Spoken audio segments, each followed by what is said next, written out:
오늘 주신 하나님의 말씀은 출애굽기 12장 1절로 14절 말씀입니다. 출애굽기 엑소더스 12장 1절로 14절 말씀입니다. 제가 여러분에게 봉독해 드리겠습니다. 여호와께서 애굽 땅에서 모세와 아론에게 일러 말씀하시되 이 달을 너희에게 달의 시작 곧 해의 첫 달이 되게 하고 너희는 이스라엘 온 회중에게 말하여 이르라.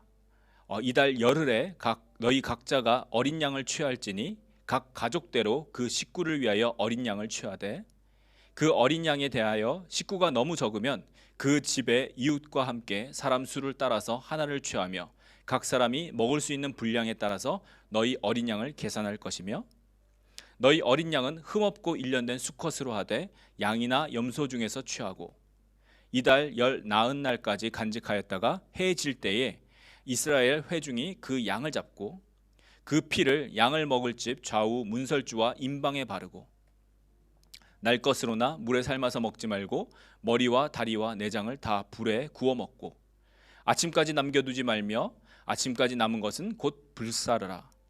너희는 그것을 이렇게 먹을지니 허리에 띠를 띠고 발에 신을 신고 손에 지팡이를 잡고 급히 먹으라. 이것이 여호와의 유월절이니라.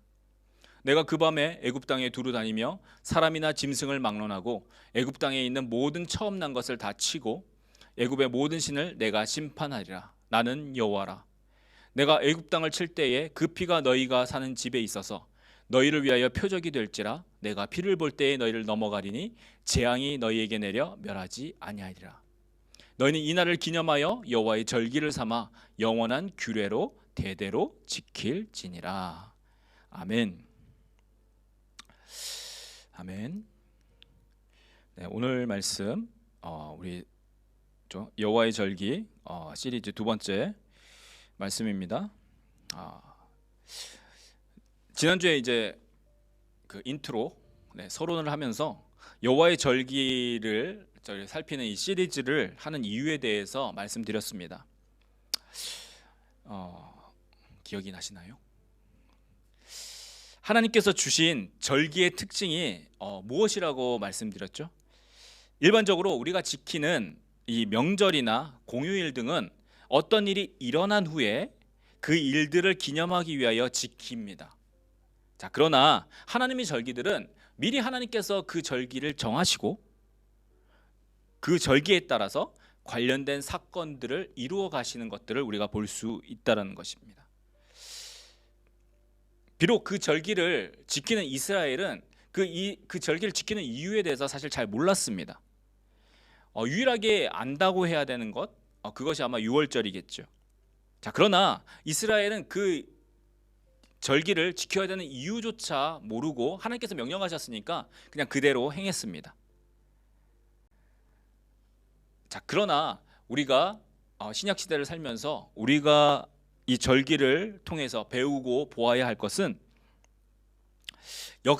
역사와 시간의 주관자, 그러니까 역사와 시간을 다스리시는 우리 하나님께서 그 계획의 시간표를 만드시고 그 절기를 통하여 그 백성들에게 보여주신다, 그리고 보여주시고 계셨다라는 것을 우리가 알 수 있다라는 것입니다.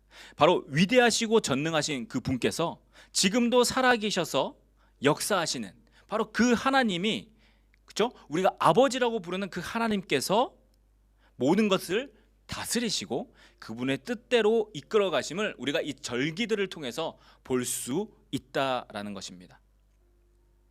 바로 이것을 통해서 우리가 믿는 하나님이 어떠한 분이신지, 하나님이 어떠한 분이신지 우리가 깨달아야 한다라는 것이죠. 우리 말씀을 통해서 우리 하나님이 어떠한 분이신지 우리가 배우고 깨닫기를 원합니다.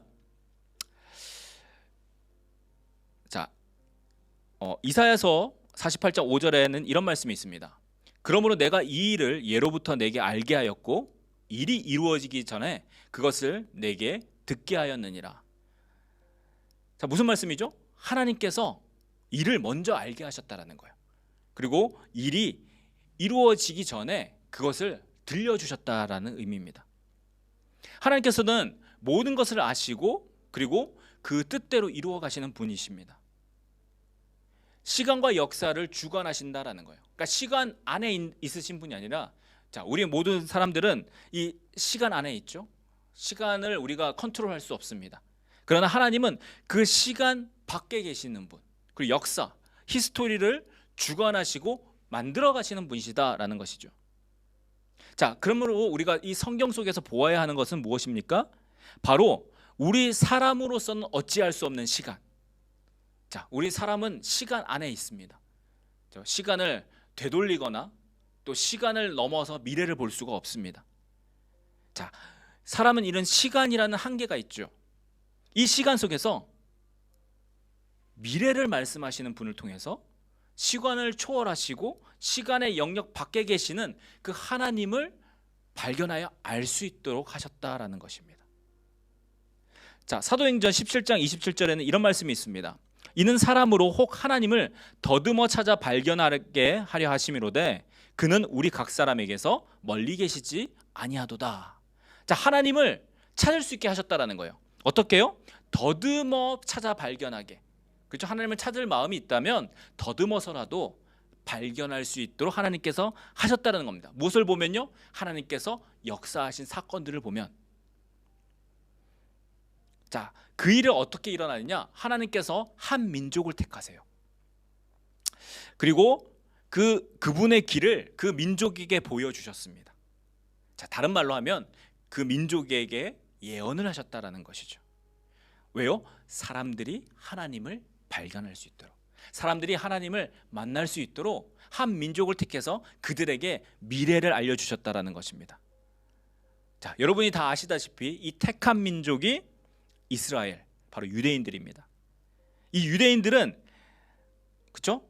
자부심이 있어요. 자신이 하나님이 택하셨다고. 우리는 하나님이 택하신 민족이야. 내가 너희들 이방인들하고는 달라. 뭐 이런 어떤 자부심들이 있었습니다.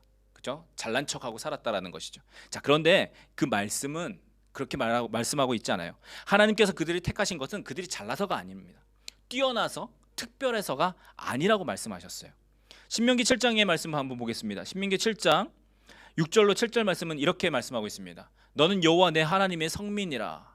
저 거룩한 백성이라고 말씀하죠. 내 하나님 여호와께서 지상 만민 중에서 너를 자기 기업의 백성으로 택하셨나니. 자, 택하셨다고 말씀합니다. 7절, 여호와께서 너희를 기뻐하시고 너희를 택하심은 너희가 다른 민족보다 수요가 많기 때문이 아니니라. 너희는 오히려 모든 민족 중에 가장 적으니라.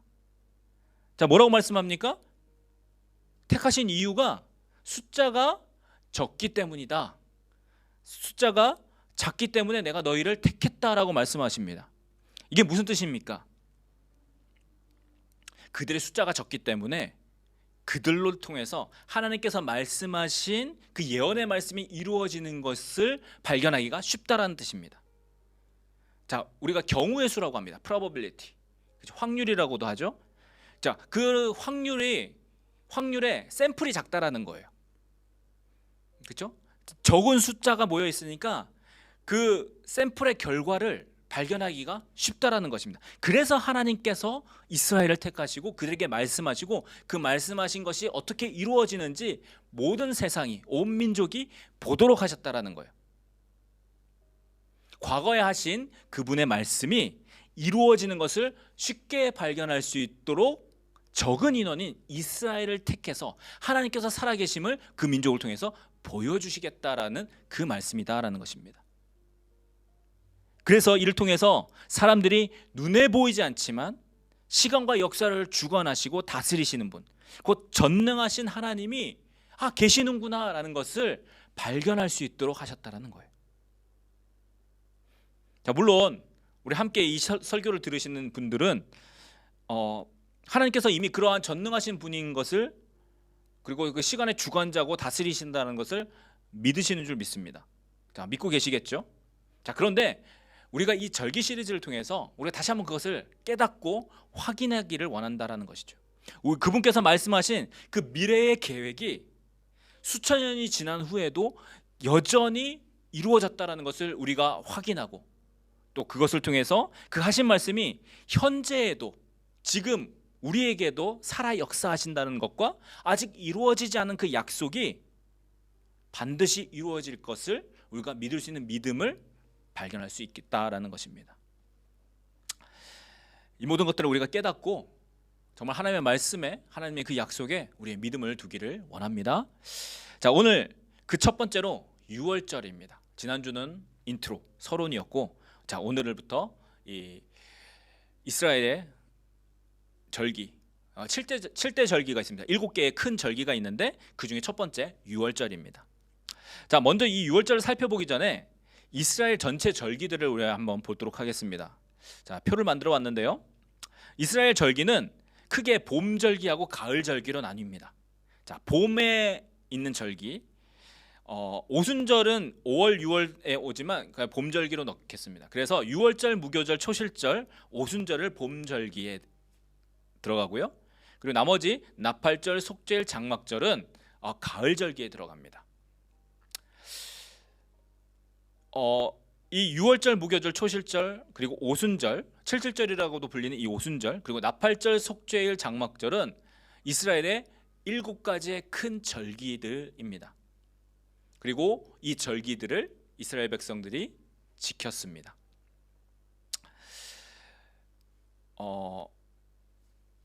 그렇죠? 여기 표를 보시면 첫 번째 종교록에 보시면 종교록은 1, 3, 7 돼 있는데 이제 종교적으로 지키는 월입니다. 그래서 오늘 말씀에도 있죠. 이 6월절이 있는 이 니산월을 너희의 첫 번째 해가 되게 하고, 첫 번째 달이, 그러니까 해의 첫 번째 달이 되게 하고라는 말씀이 있죠. 그래서 1월이 되게 했습니다. 그리고 그것을 니산월이라고 불렀습니다. 니산이라고 불렀습니다. 그리고 이것이 우리가 요즘에 지키는 3월에서 4월 정도에 있습니다. 이 니산월에는 유월절, 무교절, 초실절 요 3가지 절기가 있는데 요 3가지 절기가 거의 한 일주일 새로 다 몰려 있습니다. 한꺼번에 있다라는 거죠. 자, 그리고 종교력으로 3월에 있는 이 시반월에는 오순절이 있습니다. 이 오순절은 우리가 5월, 6월로 보통 5월에서 6월 왔다 갔다 합니다. 그리고 7번째 종교력으로 7월에 이 티슈레이 절이라고 월이라고 하는 이 달에는 나팔절, 속죄일, 장막절인데 이 3가지 절기가 또 보름 15일 안에 몰려 있습니다. 9월에서 10월 사이에 이것이 지나갑니다. 이것이 이스라엘의 7가지 절기인데요. 네, 이렇게 원형으로 보면 이렇게 되어 있습니다. 여기 보면 1월, 2월, 3월 이렇게 되어 있는 건 우리가 현재 우리가 살고 있는 이 그레고리안 달력입니다. 하지만 그 히브리 달력은 그 우리가 해로 지키는 365일 달이 아니라고 말씀드렸죠. 그렇죠? 그러니까 달에 뜨고 지는 것을 보고 했기 때문에 조금씩 밀립니다. 그래서 조금씩 당겨지기도 하고 어쨌든 니산월, 오늘 봤던 니산월은 우리가 보통 4월에서 5월 사이에 있다고 했죠. 그 니산월의 14일이 유월절이다라고 볼 수 있습니다. 그리고 초실절은 유월절 이후 처음 오는 일요일이라고 되어 있죠. 그러니까 안식 후 첫날, 유월절 이후에 안식 후 그 다음 날이 초실절입니다. 그리고 유월절 바로 다음 날 15일부터 일주일 동안 무교절로 지킵니다. 이 무교라는 뜻은 누룩이 없는, 그러니까 이스트가 들어가 있지 않는 그 빵을 먹는 절기다라는 것이죠. 자, 이 무교절에 대해서는 다음 주에 하도록 하고요. 그리고 쭉 가서 저기 보면 10월로 되어 있는 이 티슈레이, 종교력으로는 7월인 이 1일 날 나팔절이고요. 그 다음에 10일이 대속죄일이고, 그리고 15일부터 21일 일주일 동안 초막절 또는 장막절로 지킵니다. 네, 그 위에 12월 25일 수전절 이렇게 있는데 사실 이 수전절이나 불임절 같은 경우는 이 7대 절기에 들어가지 않고 이 절기들은 어떤 일이 발생한 이후에 지켰던 절기들입니다. 어쨌든 오늘은 이 7대 절기 중 6월절에 대해서 우리 한번 살펴보도록 하겠습니다. 먼저 이 6월절에 대해서 말씀하는 이 본문의 배경은 이렇습니다. 자, 이집트에서 이스라엘 백성이 노예 생활을 있었죠. 자, 이스라엘 백성들을 그 하나님께서 기억하셨습니다. 그리고 모세를 보내어 이끌어내도록 하셨죠. 자, 당연히 이스라엘 왕인 바로는 허락하지 않습니다. 갑자기 나타나가지고 자기 백성이니까 보내라고 하니까 그 노예를 사용해서 엄청난 이득을 보고 있던 이집트 왕 바로는 당연히 허락하지 않죠. 자, 그러니까 하나님께서 이집트 왕 바로에 대해서 모세를 통해 10가지 재앙을 내리시고 이를 통해서 이스라엘 백성을 이집트에서 끌고 나오십니다. 데리고 나오게 되죠. 자, 이 유월절은 하나님께서 이 10가지 재앙 중 마지막 재앙인 사람의 장자, 자, first born son이죠. 자, 그 장자나 가축의 첫 새끼가 죽는 그 재앙, 그 바로 전에 이스라엘 백성이 어떻게 이 재앙을 피할 수 있는지를 말씀해 주시는, 그 방법을 말씀해 주시는 내용이 오늘 본문의 말씀입니다. 그리고 이를 통해서 너희가 이 절기를 기념해서 기억하도록 지키라라고 말씀하셨습니다. 아까 그 표에 봤듯이 유월절과 무교절, 초실절은 사실 한 주간에 몰려 있습니다. 자, 그래서 이 유월절을 신약 성경 속에서 살펴보면 번갈아 가면서 사용됩니다. 유월절이라고 부르기도 하고요, 무교절이라고 부르기도 합니다. 이스라엘 시간 계산법은 저희가 지금 현재 사용하고 있는 24시간 계산법하고 조금 다릅니다. 어떻게 다르냐면 저희가 이제 보통 하루의 시작, 그러니까 시간, 그 일이 바뀌는, 날이 바뀌는 그때를 12시 AM으로 잡지 않습니까? 그러니까 밤에 12시 그 자정, 그 12시 AM으로 날이 바뀌죠. 자, 그런데 이스라엘은 해가 지는 저녁을 하루의 시작으로 합니다. 그러니까 해가 지면 새로운 하루가 시작되는 거예요.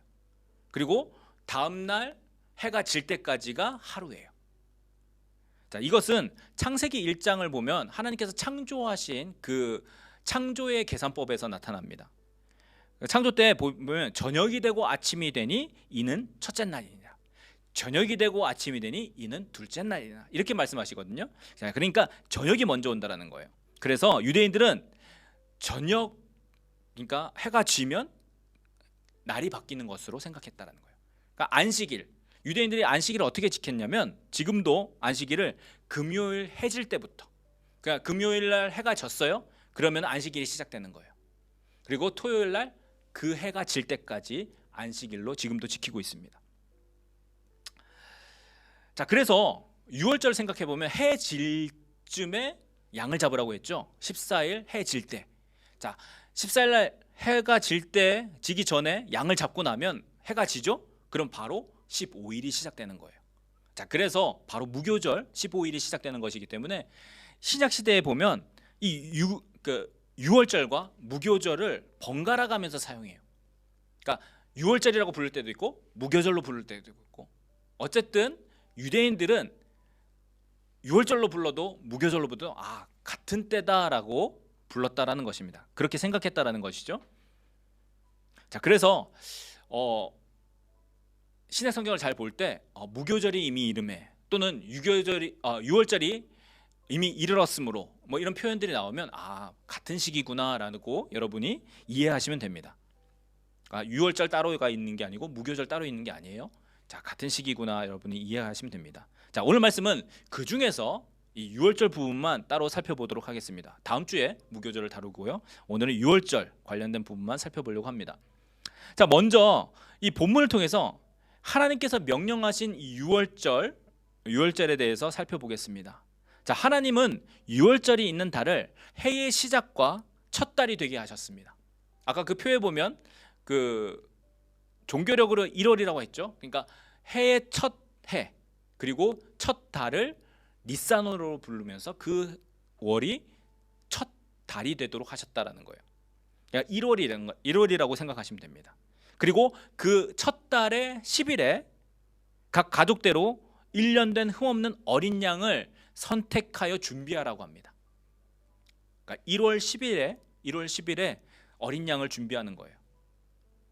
자, 그리고 이 어린 양을 14일이 될 때까지 잘 가지고 있으라고 합니다.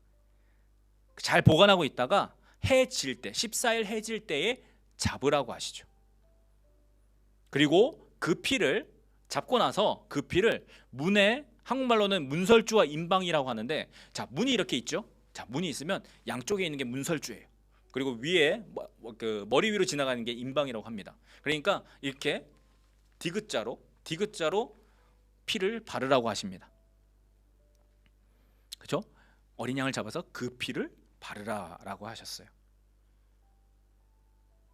자, 그리고 그 밤에 고기를 불에 구워서, 그죠? 그 잡은 어린 양의 고기를 불에 구워서 무교병과, 그러니까 이스트가 들어가지 않는, 누룩이 들어가지 않는 빵과 쓴 나물을 먹고 아침까지 남겨두지 말고 남은 것은 다 불에 태우라라고 말씀하십니다.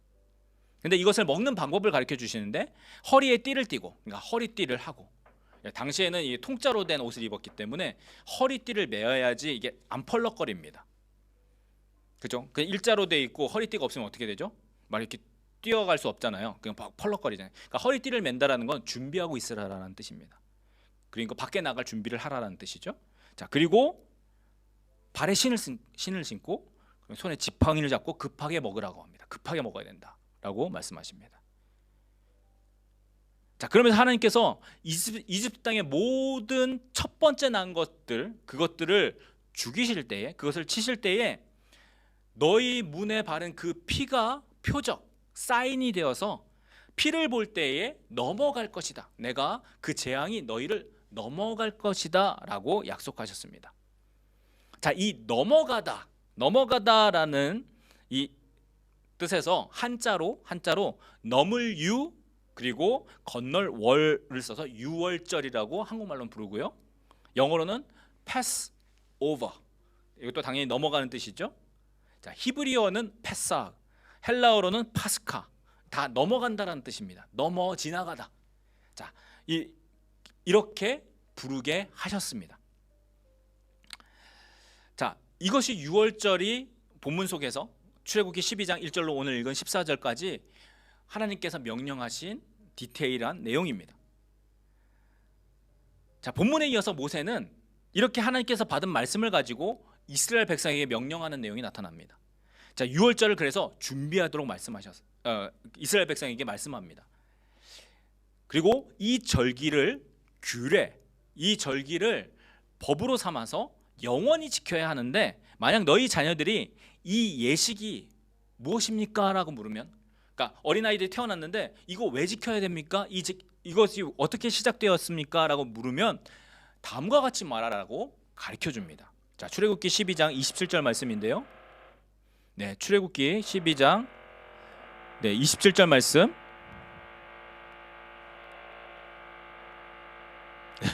옆에서 공사하나 봅니다. 갑자기. 네. 자, 출애굽기 12장 27절 말씀 보겠습니다. 너희는 이르기를 여호와의 유월절 제사라. 이는 여호와의 유월절 제사라. 여호와께서 애굽 사람에게 재앙을 내리실 때에 애굽에 있는 이스라엘 자손의 집을 넘으사 우리의 집을 구원하셨느니라 하라. 그러니까 아이들에게 이렇게 가르치라고 말씀하셨다라는 거예요. 아이들이 이것을 통해서 이해할 수 있도록 가르치라고 모세가 이스라엘 백성에게 명령합니다. 자, 그러므로 유월절은 하나님께서 이스라엘이 이집트에서 나올 수 있도록 그 모든 첫 번째 난 것들을 죽일 때에 그 피하는 법을 알려주신 것을 기념하고 기억하도록 하는 절기다라는 것이죠. 그것을 위해서 흠없는 어린 양을 잡아서 그 피를 문에 바르고 재앙이 넘어갔다라는 것을 기억하는 절기다라는 것입니다. 유월절이 뭐라고요? 하나님께서 이스라엘 백성이 이집트에 나올 때에 그 재앙을 내리시는 그 재앙이 넘어갈 수 있도록 흠없는 어린 양을 잡아서 그 피를 문에 발랐다라는 것, 그리고 그 바른 이유에 대해서 설명하고 기억하도록 하는 것이 유월절 절기다라는 것이죠.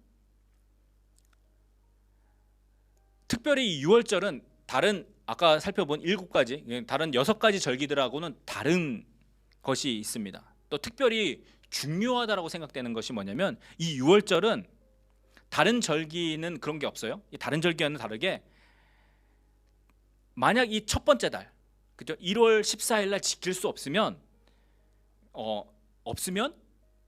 다시 지키도록 명령하셨어요. 그러니까 지킬 수 없는 이유가 있는데, 혹시 시체를 만졌거나, 그렇죠? 몸이 부정하게 되어서, 혹은 어디 먼 곳에 가야 돼서 여행 중이라서 하나님의 성전에 가까이 올 수 없으면 너희는 둘째 달 14일에 이것을 똑같이 지키라라고 말씀하셨습니다. 그렇게 실제로 명령하셨다라는 거예요. 그러니까 다른 절기들은 이런 게 없어요. 그냥 지나가면 끝인데 하나님은 6월절을 중요하게 생각하셔서 만약 1월에 너희가 못 지켰으면, 지킬 수 있는 너희가 사정이 되지 않으면 둘째 달 2월 달 14일에도 너희가 지키라라고 말씀하셨다는 거예요. 그만큼 중요한 절기라고 우리가 볼 수 있다는 겁니다. 실제로 오랫동안 유월절을 지키지 않다가 나중에 여러분 히스기야 왕, 헤zekiah 왕이 있습니다. 그 남유다의 그 히스기야가 유월절을 지키려고 할 때 문제가 발생했어요. 그러니까 성결한 제사장, 그러니까 거룩한 제사장이 부족한 거예요. 그리고 백성들을 다 모아야 되는데 모일 시간이 부족합니다. 자, 그래서 둘째 달 14일에 유월절을 지켰다라고 기록하고 있어요.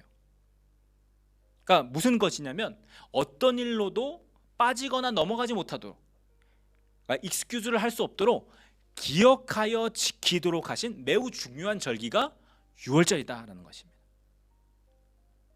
그러니까 이처럼 유월절은 하나님께서 먼저 만드시고 가르쳐 주신 후에 또 그대로 역사하셔서 이스라엘 백성이 이집트에서 나올 수 있도록 한 것을 기억하는 절기다라는 것이죠. 자, 그런데 이스라엘 역사를 살펴보면 이스라엘 백성들이 이 유월절을 그렇게 잘 지켰던 것은 아닌 것 같습니다. 앞서 이야기한 히스기야 때에도 오랜만에 유월절을 지키다가 보니까 정한 때인 첫째 달에 할 수 없어서 둘째 달에 하게 되죠. 그리고 히스기야 다음에 나오는 이 요시야 왕 때에 와서야 유월절을 첫 번째 달에 제대로 지킵니다. 근데 성경의 기록은 선지자 사무엘 이후로 이렇게 유월절을 지키지 못하였다라고 기록하고 있습니다. 그리고 온 유다와 이스라엘이 함께 모여 지키지 못하였다라고 기록하고 있어요. 그러니까 요시야 왕 이전에는 제대로 안 했다는 것이죠. 그러니까 요시야 때에 와서야 선지자 사무엘 이후로 처음으로 제대로 지켰다라는 것이 이 유월절입니다. 결국 바벨론으로 유대인들이 잡혀가고, 그렇죠? 유다 사람들이 잡혀가고 돌아온 후에 성전을 다시 세웠을 때에 와서야 다시 제대로 지키기 시작합니다. 그러면서 예수님의 때까지 이르렀던 것이죠.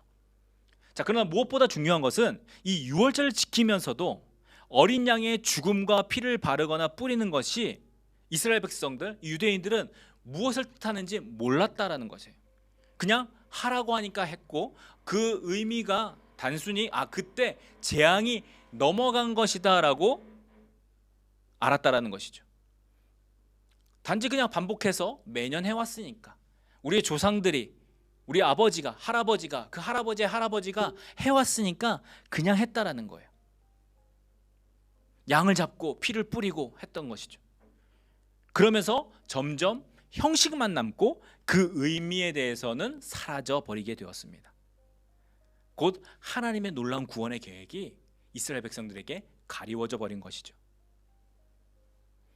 자, 그렇게 하나님께서 모세에게 유월절을 명하신 후 약 1500년이 지나면 유월절의 진정한 의미가 이스라엘 땅에서 나타나게 됩니다. 바로 그 숨겨왔던 것이 보여지게 된 것이죠. 하나님께서 예언적으로 하신 말씀이 이루어지는 것을 보게 됩니다. 자, 그래서 어디서부터 이루어지냐? 자, 세례 요한이 자신의 사촌 동생이죠, 예수가 자신에게 세례를 받으러 나옵니다. 자, 그렇게 받으러 나오는 그 모습을 보고 다음과 같이 이야기하죠.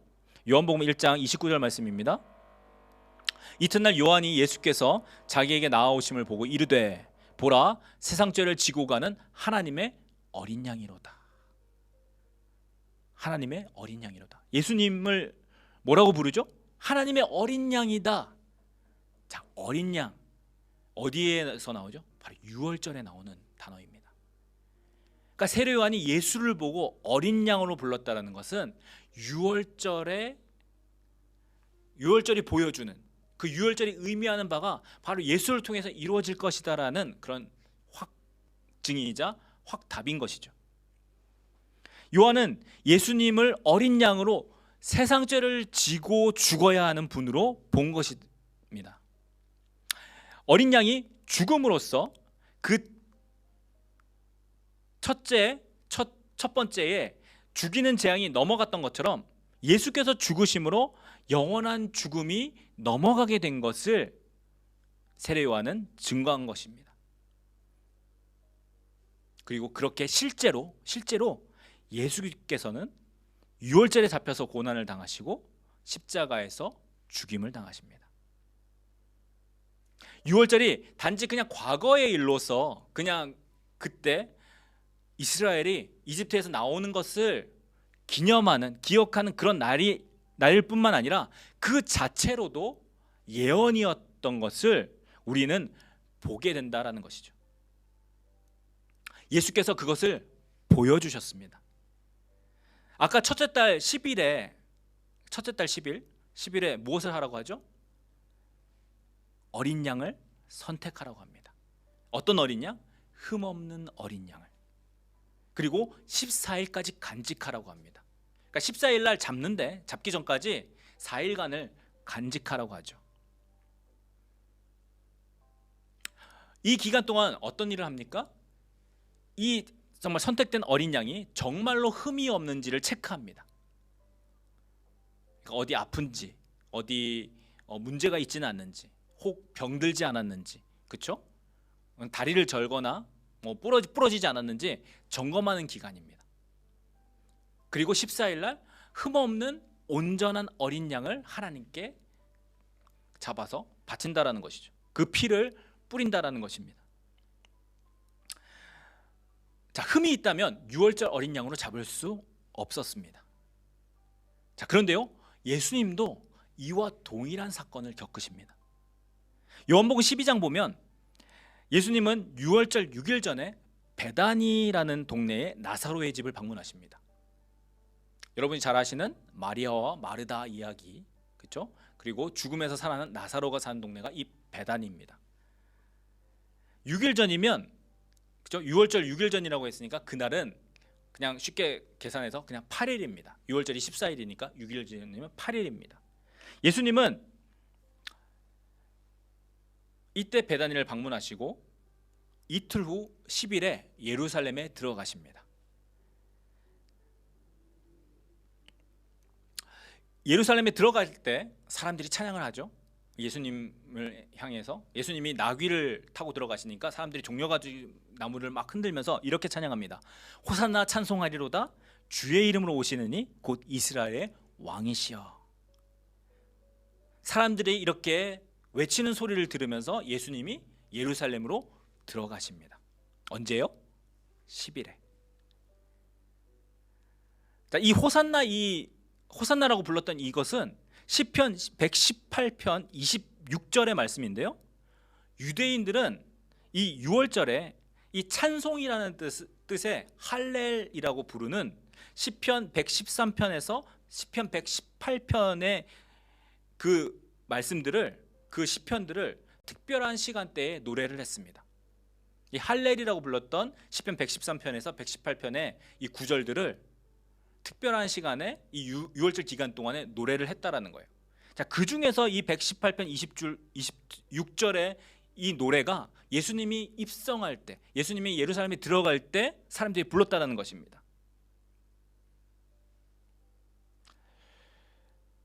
자, 그런데 실제로 이 유월절 어린 양들을 선택해서 몰고 들어가는 날, 이 10일 날, 성전으로 가는 그 10일 날 성전 북쪽에 있는 양의 문을 통과할 때 사람들이 불렀던 노래가 이 노래라고 합니다.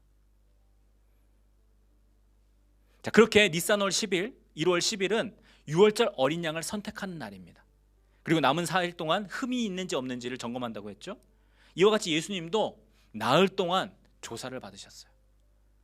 예루살렘에 들어가신 이후에 바리새인으로부터, 대제사장과 백성의 장로들, 또 공회로부터, 그렇죠? 끌려다니시거나 잡혀가시거나, 그리고 그 사람들이 시험하기도 하고, 그렇죠? 그리고 마지막으로 빌라도, 또 헤롯 앞에서 예수님이 시험 당하십니다. 조사를 받으십니다.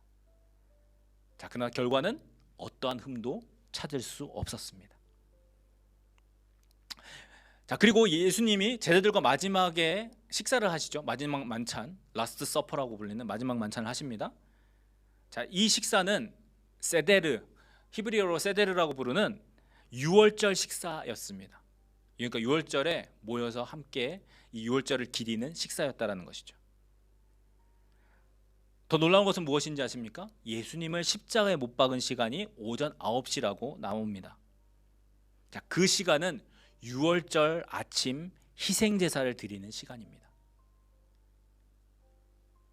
아침 희생제사에 맞추어서 사람들이 시편 118편을 노래한다고 하죠. 자, 그 시편 118편을 노래할 때 예수님께서는 십자가에 못 박히셨습니다. 자, 어떤 노래를 불렀을까요? 시편 118편 27절입니다. 여호와는 하나님이시라 그가 우리에게 빛을 비추셨으니 밧줄로 절기제물을 제단불에 멜지어다.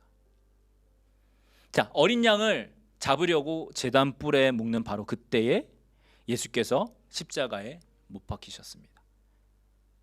그리고 예수께서 십자가에서 다 이루었다라고 하시고 숨을 거두신 그 시간은 오후 3시라고 합니다. 자, 그 시간은 바로 유월절 어린 양을 죽이는, 어린 양을 잡는 바로 그 시간이었습니다. 해 진력에 잡으라고 하죠. 그 해 진력이 오후 3시쯤이었습니다. 여러분 놀랍지 않으십니까? 유월절 어린 양을 죽이는 바로 그 시간, 예수께서는 십자가에서 하나님의 모든 계획과 뜻을 성취하시고 다 이루신 다음에 죽으셨다라는 것이에요.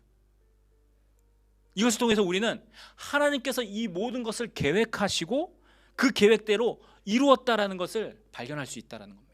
이 모든 것을 계획하신 분이 바로 우리 하나님이시다, 그 전능자이심을 우리가 볼 수 있다라는 것이죠. 우리 사람으로는 어찌할 수 없는 그 시간 속에서 그분의 뜻대로 그 계획들을 이끌어 가시고 그의 시간, 그의 정해진 그 시간, 그 카이로스의 그때에 그 일을 이루셨다라는 것을 우리가 볼 수 있어야 한다라는 것이죠. 우리 하나님은 우리와 같이 시간 속에서 시간의 영향을 받으시는 분이 아니라 그 시간을 다스리시면서 그분의 뜻대로, 그분이 말씀하신 대로 그것을 이루시는 분이시다라는 것을 우리가 보아야 한다라는 것입니다. 그리고 더 나아가서 그렇게 이루신 것을 우리가 보고 그렇게 말씀하신 그분이 지금 현재도 그 하신 말씀을 이루고 계심을 우리가 믿어야 한다라는 것이죠. 과거의 하나님, 옛날 오래전에 그냥 몇천 년 전의 하나님이 아니라 지금 현재도 오늘도 살아계셔서 그 하신 말씀대로 역사하시는 그 하나님이심을, 살아계신 전능자이심을 우리가 믿어야 한다라는 것입니다. 오늘 우리는 유월절과 예수님의 죽으심을 통해서 예수께서 참으로 유월절 어린 양으로 오셔서 세상의 모든 죄를 지시고 십자가에서 죽으심을 우리가 잠깐이나마 살펴봤습니다. 십자가에서 흘리신 그 피로써 하나님의 그 무서운 진노가, 죄에 대한 그 무서운 진노가 넘어가도록 하심으로 구원의 길을 열어주신 것이죠. 사도 베드로는 이 사건을 다음과 같이 설명하는데요. 거기서 영어로 ransom, 한국말로는 대속이라는 단어를 씁니다. ransom, 몸값을 주고 산다라는 뜻이죠. 그러니까 그분의 피로써 우리를 사셨다고 선포합니다. 사도 베드로가. 사도 베드로전서 1장 18절 이렇게 말씀합니다. 너희가 알거니와 너희 조상이 물려진 헛된 행실에서 대속함을 받은 것은, 이 대속이 랜섬입니다. 은이나 금같이 없어질 것으로 된 것이 아니요 19절 오직 흠없고 점없는 어린 양 같은 그리스도의 보배로운 피로 된 것이니라. 자, 무엇으로 값을 주고 샀다고요? 대속하셨다고요? 어린 양 같은 그리스도의 보배로운 피. 자, 그런데 어떤 어린 양? 흠없고 점없는, 그러니까 흠없는 어린 양, 바로 유월절 어린 양이라는 것이죠. 그 어린 양으로 된 것이니라, 그 어린 양의 피로 된 것이라고 우리에게 말씀하고 있습니다. 베드로는 어린 양 되신 그 유월절의 어린 양처럼 예수께서 그의 죽으심으로 그의 피의 값으로 우리를 사셨다라고 선언했다라는 겁니다. 선포한 것입니다. 자, 예수님의 죽으심으로 죄에 대한 하나님의 진노가 넘어간 것으로 본 것이죠. 자, 그렇다면 여기서 이 모든 사실을 우리가 깨달았으면 우리는 무엇을 점검해야 할까요? 자, 첫 번째는 하나님의 시간과 역사의 주관자 되심입니다. 그러니까 하나님이 시간과 역사를 다스리시는 분, 이끌고 가시는 분. 아까 말씀드린 대로 시간 속에서 시간이 흘러가는 대로 뭔가 닥치면 하는 것이 아니라 시간과 역사를 만들어 가시는 분, 그분의 뜻대로 그런 주관자가 되신 것을 우리가 볼 수 있어야 한다는 것이죠. 그리고 그것을 본다라는 의미는 그분께서 모든 만물, 그냥 모든 세상을 다스리시고 그분의 뜻대로 이끌어 가고 계시는 것을 믿는 것입니다. 자, 이것은 단순하게 믿습니다 라고 말로 그냥 고백하는 것뿐만 아니라 비록 그렇게 보이지 않을지라도 눈에는 그렇게 전혀 안 보여요. 환경이 전혀 그렇게 보여지지가 않아요. 하지만 성경 속에서 역사하신 그분께서 지금도 우리의 상황과 환경과 역사를 지배하고 다스리신다라는 것을 믿는 것이다라는 겁니다. 그러니까 성경에 기록된 그 말씀이 옛날에 주어진 교훈, 그냥 좋은 이야기, 그냥 좋은 말씀 정도가 아니라 지금도 그 말씀대로 행할 때 이루어지는 살아계신 전능자의 약속이다라는 것을 우리가 보아야 한다라는 것입니다. 다시 말씀드립니다. 그 말씀대로, 그 하신 말씀대로 우리가 행하기만 한다면 그 약속이 우리의 삶 가운데 이루어지는 전능하신 하나님의 말씀이라는 것을 우리가 믿을 수 있어야 한다는 것입니다. 그러기에 우리가 그 말씀을 붙들고 기도하는 것이겠죠. 여러분은 왜 병든 자를 위해서 기도합니까? 그냥 막연하게 우리는 그냥 병든 사람 낫게 해주세요 하고 기도하는 사람들이 아닙니다. 병든 자에게 손을 얹은즉 나으리라고 하신 그 말씀, 그분의 약속을 붙들고 기도하는 것이 우리가 병든 자를 위해서 하는 기도입니다. 병든 자를 위해서 기도하는 거 다른 종교들도 다 해요. 자, 그런데 우리가 그들과 다른 점이 무엇입니까? 우리는 약속을 붙들고 기도한다는 거예요. 어떤 약속이요? 전능자의 약속. 시간과 공간을 초월하시고 역사를 다스리시는 그분의 약속을 믿고 그 약속을 붙들고 기도하는 사람들이 바로 우리들이라는 것입니다. 왜 우리가 염려와 근심을 하나님께 가지고 가서 기도하죠? 그냥 그분이 신이라서? 아니에요. 성경에 아무것도 염려하지 말고 기도와 간구로 구할 것을 아뢰면 그분의 평강이 우리의 마음과 생각을 지키시리라라는 그분의 약속을 우리가 붙들기 때문이지 않습니까? 하나님의 약속은 여러분 영원토록 변치 않습니다. 하나님의 약속은 영원하십니다. 성경에 기록된 그 약속의 말씀을 그래서 우리가 붙들고 기도하는 것입니다. 왜요? 그분이 변하시지 않으시기에 그분의 하신 약속도 절대로 영원토록 변하지 않으실 것이기 때문입니다. 성경에 기록된 그 약속을 붙들고 여러분 기도하십시오. 변하지 않으시는 그분께서 변하시지 않는 그분이 하신 그 말씀, 그 약속하신 대로 그 약속에 따라서 우리에게 이루어 주실 것입니다. 자, 두 번째는 우리의 구원이 이 유월절을 통해서 보면 우리 구원이 쉽게 거저 주어지지 않았다는 것을 우리가 발견할 수 있습니다.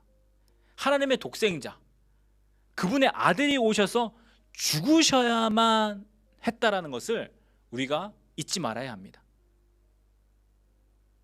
그러니까 어린 양이 죽는 것과 같이 하나님의 아들이 죽으실 만큼 우리가 가졌던 그 죄가, 그 무게가, 그것의 심각성이 크다라는 것입니다. 자, 잊지 말아야 된다고 하니까 이것을 주님의 고난과 죽으심을 매년 그냥 고난 주간마다 그때가 돌아오면 얼마나 아프셨을까, 주님 얼마나 힘드셨을까 하면서 그냥 이게 측은하게 여기고 불쌍히 여기는 어떤 그런 감정을 의미하는 것이 아닙니다. 고난 주간이 되면 그냥 예수님의 죽으심을 묵상하라고 하면, 그렇죠? 이러한 것들을 생각합니다. 그 얼마나 힘드셨을까? 주님 얼마나 아프셨을까? 물론 주님께서 그렇게 아픈 고난과 어려운 일들을 통해서, 그리고 십자가를 지시고 죽으심으로 우리를 용서하셨습니다. 자, 그런데 예수님의 고난과 죽으심을 기억하고 잊지 말아야 한다는 것은 단순히 그런 감정적인 어떤 그런 것들이 아니라, 그 예수께서 죽으셔야 됐던 이유, 그 예수님의 죽으심을 묵상한다는 것은 그가 왜 죽으셔야만 했는지를 살펴보는 것입니다. 왜 피를 흘리셔야만 했는지를 우리가 깨달아야 한다는 것이죠. 하나님의 아들이 죽으셔야만 할 만큼 우리의 죄가 컸다라는 거예요. 우리 죄의 무거움이 엄청나게 무거웠다는 것입니다. 그리고 그렇게 죽어주시기까지 하셔서 우리를 구원하신 하나님의 놀라운 사랑에 감사하는 것이 바로 예수 그리스도의 죽으심을 묵상하는 것이죠.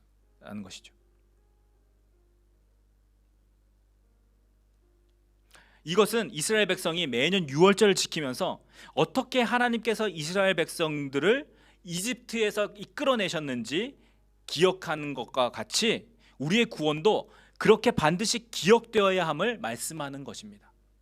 무슨 뜻입니까? 이스라엘 백성이 매년 유월절을 지키죠. 유월절을 통해서 그들이 무엇을 기억하게 합니까? 과거에 우리가 노예로 살았었는데, 이집트의 노예로 살았었는데 하나님께서 불쌍히 여겨주셔서 아브라함과 이삭과 야곱에게 하신 그 약속을 기억하셔서 모세를 보내어서 이스라엘 백성을 이끌고 나오는데, 10가지 재앙으로 치실 때에 그 장자가, 그 첫째가 죽지 않도록 하나님께서 베풀어 주신 은혜다라는 것을 기억하는 것과 같이, 그것을 기억하는 것이 유월절이죠. 그것과 같이 우리가 구원받은 것도 우리가 어떻게 구원받았는지를 기억해야 한다는 거예요. 우리가 얼마나 이 구원의 감격, 이 구원에 대해서 잊고 살아가는지 모릅니다. 여러분 얼마나 이 구원의 감격을 지금도 가지고 계십니까? 지금도 예수 그리스도의 십자가의 은혜를 생각하면 눈물이 흐르십니까? 우리가 얼마나 이 은혜를 잊어버리고 받은 구원을 당연한 것처럼 살아가는지 모릅니다. 우리는 하나님께서 유월절을 기억하라고 하신 것처럼, 이스라엘 백성들에게 그 유월절을 기억하라, 매년 지키라고 한 것처럼 우리에게 유월절, 바로 어린 양 대신 예수 그리스도의 죽으심으로 우리를 구원하신 그 사랑과 은혜를 잊지 말아야 한다는 것이죠. 내가 받은 은혜, 내가 받은 구원이 당연한 것이 아니라 예수 그리스도께서 죽으심, 그 하나님의 아들이 죄인을 위해서 죽어주신 그 은혜와 사랑을 잊지 말고 기억해야 한다는 것입니다. 하나님께서는 이스라엘에게 유월절을 지키지 않으면 이스라엘에게서 끊쳐지리라고 말씀하셨습니다. 여러분, 유월절이 진정으로 예수의 죽으심을 가리킨다면, 하나님은 예수 그리스도의 그 죽으심에 대해서도 유월절과 동일하게 적용하실 것입니다. 그러니까 받은 구원의 은혜를 잊어버리면, 정과 같이 마음대로 살게 되면 끊쳐진다라는 그런 무서운 말씀일 수 있다라는 것이죠. 우리 모두 이 구원이 어떻게 비롯되었는지 기억하고 잊지 말아야 합니다. 자, 세 번째는 아직 이루어지지 않은 하나님의 약속도 반드시 이루어질 것이라는 그 기대와 소망을 갖게 합니다. 여러분, 지금 현재 그렇게 보이지 않아요? 힘듭니다. 세상은 자기 멋대로 나아가는 것 같아요. 세상은 하나님을 멀리 떠나갑니다. 그래도 아무 일도 안 일어나는 것 같아요.